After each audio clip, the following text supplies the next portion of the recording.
Como você deve se lembrar, na aula anterior nós implementamos a funcionalidade de login da nossa aplicação. Bom, não é muito bem um login, né? Você simplesmente passa credenciais e recebe um token JWT como resposta. Essa resposta, né, esse token que você recebe, você usa ele para poder autenticar contra as rotas da sua API. Até aí tudo bem, a nossa implementação é bem válida, né? Você pega as credenciais, tenta emitir um token, se as credenciais forem inválidas, você responde falando que é inválida com erro 401, e se ocorrer um erro, né, durante a tentativa de emissão desse token, né, que não seja simplesmente as credenciais inválidas, qualquer outro tipo de erro, ele vai te mandar uma resposta 500, né? Caso contrário, emitir o token vai te responder com o token, tá? Você se lembra disso da aula passada, isso é bem tranquilo. Porém, existe um problema que a gente quer resolver. Eu vou mostrar para vocês é o seguinte. Imagina que você tem um usuário normal, legítimo no seu sistema, e o e-mail dele é diego@hernandev.com, né? E você vai ter, por exemplo, um outro usuário que está tentando, um usuário malicioso que está tentando descobrir a senha desse usuário. Por padrão, deixa eu voltar aqui no Postman para poder mostrar para vocês, né? Que numa resposta, deixa eu fechar um pouquinho essa aba, e numa resposta por padrão, o que vai acontecer? Ele vai responder a você com alguns cabeçalhos, né? Ele te informa aqui que das suas tentativas de login por minuto, né? Então, por padrão, existe um bloqueio no middleware API que você pode fazer 60 requisições por minuto, ok? Então, se eu fizer isso, tentar login, né? Aqui nesse caso eu estou passando as credenciais válidas, né? Deixa eu passar aqui com 4, alterar alguma coisa e mandar aqui. A gente tem aqui como credenciais inválidas a nossa resposta e a gente tem 58 tentativas restantes, né? Então esse número é muito alto. Fica fácil, por exemplo, se é uma pessoa que me conhece que está tentando roubar a minha conta, o que pode acontecer? Ela pode ter visto eu digitando o teclado e seja um caractere que ela não saiba, ela consegue fazer um script e tentar automatizar aqui o login e conseguir roubar a minha conta. Então o que a gente vai fazer? A gente vai implementar uma funcionalidade chamada Throttles Logins, né? Por padrão, vamos voltar aqui no código, no nosso login controller que eu salvei como backup, né? Ele utiliza uma trait chamada Authenticates Users. Essa trait Authenticates Users traz vários métodos para poder fazer a autenticação normal. Foi por isso que eu deixei esse arquivo aqui de backup salvo, para poder mostrar para vocês basicamente como que isso era feito, né? Eu deixei para essa aula. E a trait Authenticate Users implementa a trait Throttles Logins e é ela que a gente está interessado.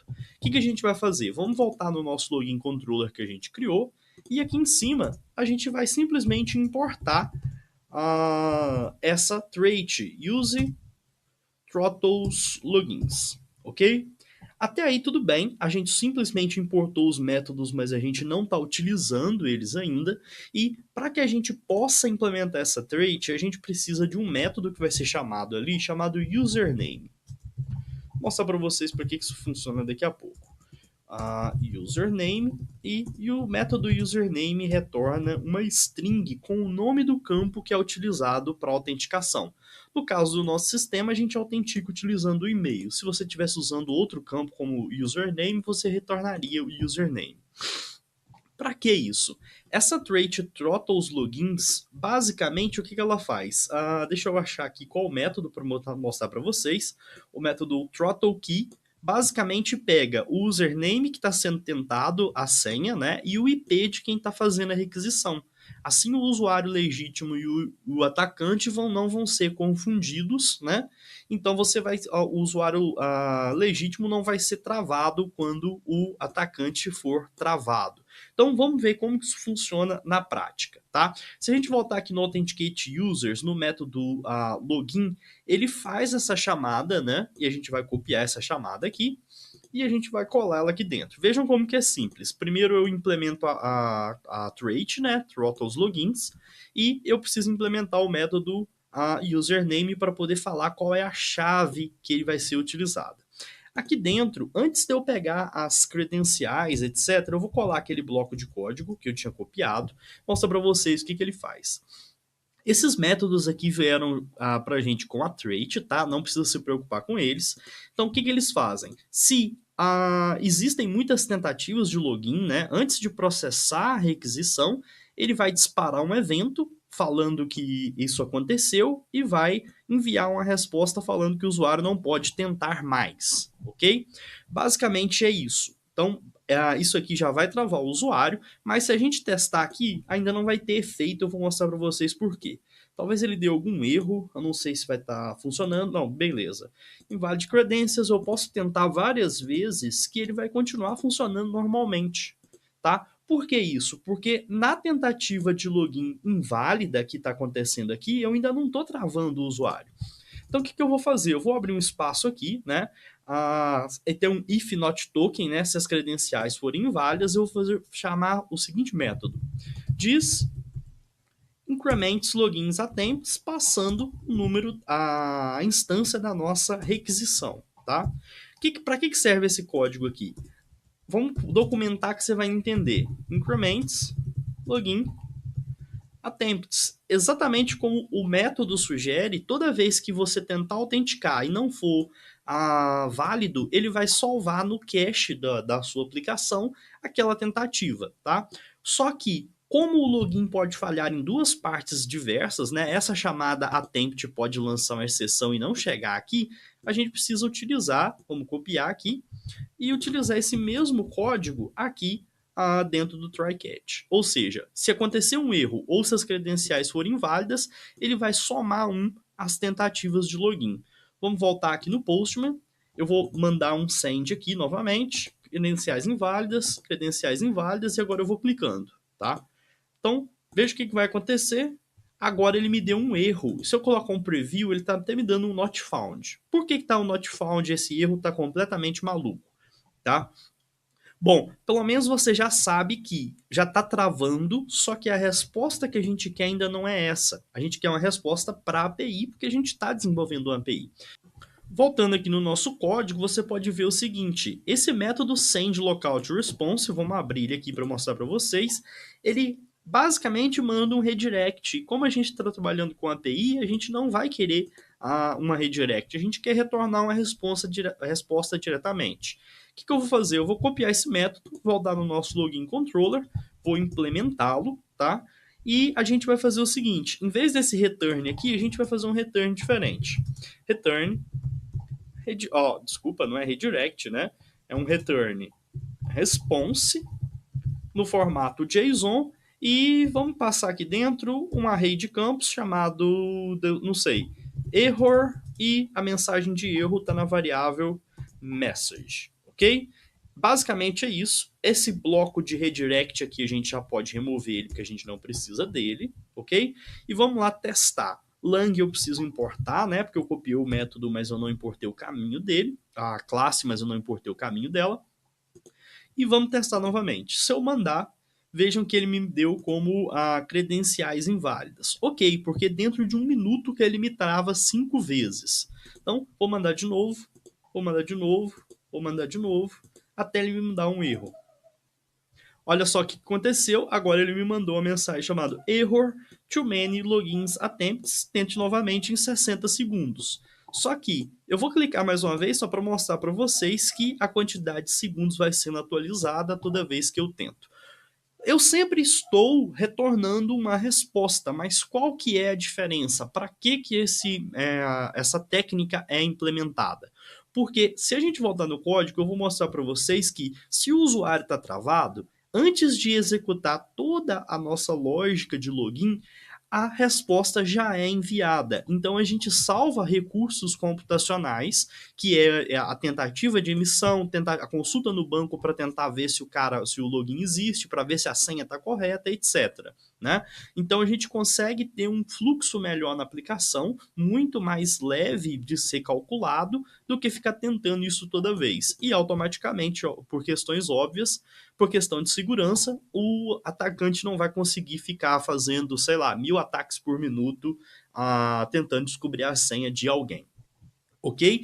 Até aí tudo bem. Tá completamente funcional. Antes da gente passar para a próxima parte, eu vou fazer uma breve revisão, porque esse tema não é muito simples.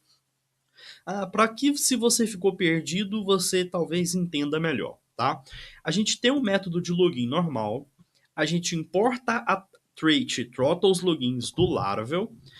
Depois de fazer isso, já vai ficar uma série de métodos disponível para a gente, porque isso é PHP 5.4 ou maior, trait, tá? Tranquilo até aí. Depois disso, a gente implementa um método que diz para essa trait qual é a chave de autenticação. No nosso caso, a gente está falando que é o campo e-mail. E a gente substituiu o método de resposta, que retornava um redirect, por um método que retorna uma resposta JSON, ok? Muito tranquilo de ser implementado, você não precisa entender muito bem a lógica do Throttles Logins, mas como exercício eu recomendo você dar uma olhada melhor no código-fonte dessa classe para entender como que tudo é feito, tá? Se você tiver alguma dúvida, manda pra gente. Feito isso, está pronto para poder ser utilizado. Toda vez que o login falhar, a gente vai incrementar em uma vez as tentativas, né? A gente está fazendo isso em dois lugares diferentes, são dois tipos de falhas diferentes da requisição. E, além disso, antes de verificar, a gente testa para ver se não tem várias tentativas de login já travadas e a gente dispara um evento primeiramente e depois manda uma resposta falando que o usuário não pode se autenticar, ok? Qual que é o problema da nossa abordagem até então? Se eu voltar aqui, vou mandar novamente a requisição, eu acho que o nosso tempo já foi resetado, né? E ele vai me retornar uma resposta falando que as credenciais são inválidas, ok? Credenciais inválidas é um erro HTTP 401, tá? O erro 400, a classe de erros que começa com 400, né? Ela representa erro do usuário. O usuário fez algo errado, né? Então, o que, que a gente vai fazer? Se a gente testar várias vezes aqui, vou mostrar para vocês, até ele me travar novamente.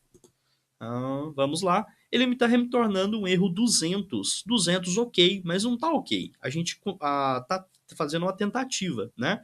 Só que a gente poderia retornar três tipos de erros. Eu vou mostrar para vocês quais são eles, tá? Se a gente entrar aqui na tabela de erros do HTTP, a gente pode voltar cá em cima, o 403 é o proibido. Estaria ok você fazer isso? Tudo bem. Mas existem métodos mais específicos para a sua API ficar mais bem desenvolvida.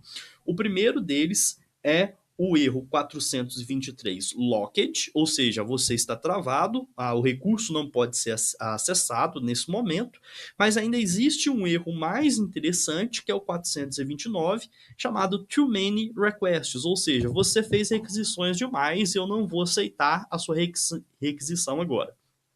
Como que a gente implementa isso? É só a gente voltar aqui no método de resposta, há uma resposta JSON com a mensagem e o segundo parâmetro é o erro 429. Vou voltar aqui agora no nosso Postman para poder fazer o teste novamente. Vamos lá, até eu ser travado mais uma vez.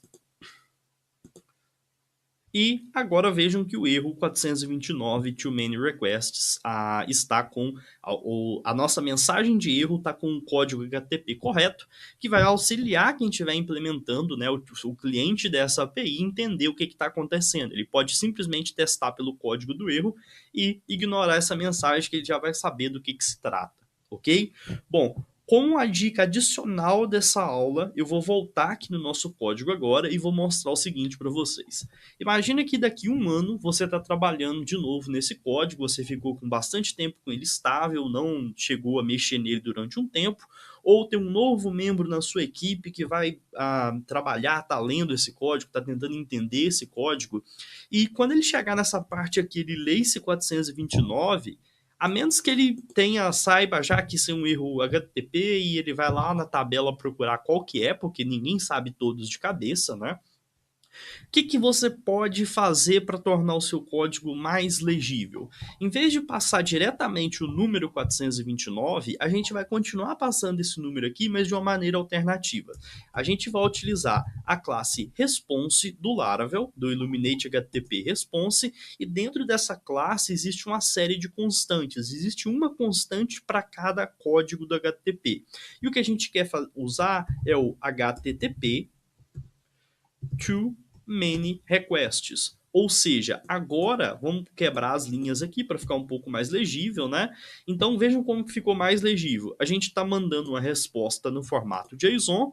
O corpo dessa mensagem é uma chave chamada error com uma mensagem de erro e o código da resposta, né, é um código HTTP chamado Too Many Requests. A gente não precisa saber o código porque dessa forma, se eu clicar nessa constante, você vai ver que na definição dela ela leva para o número 429. Se eu voltar aqui, vou clicar várias vezes para poder fazer o teste novamente e vamos lá, mais uma. Agora continua da mesma forma, há várias requisições, porém dessa vez o nosso código ficou um pouco mais legível. Se essa aula ficou um pouco complicada, eu estou sentindo um pouco que ela ficou meio perdida por causa do contexto, né? Mas se você não entendeu, manda nos comentários ou entra nos canais de suporte que eu estou aí para ajudar vocês. Na próxima aula a gente continua fazendo o cadastro de usuários. Até mais!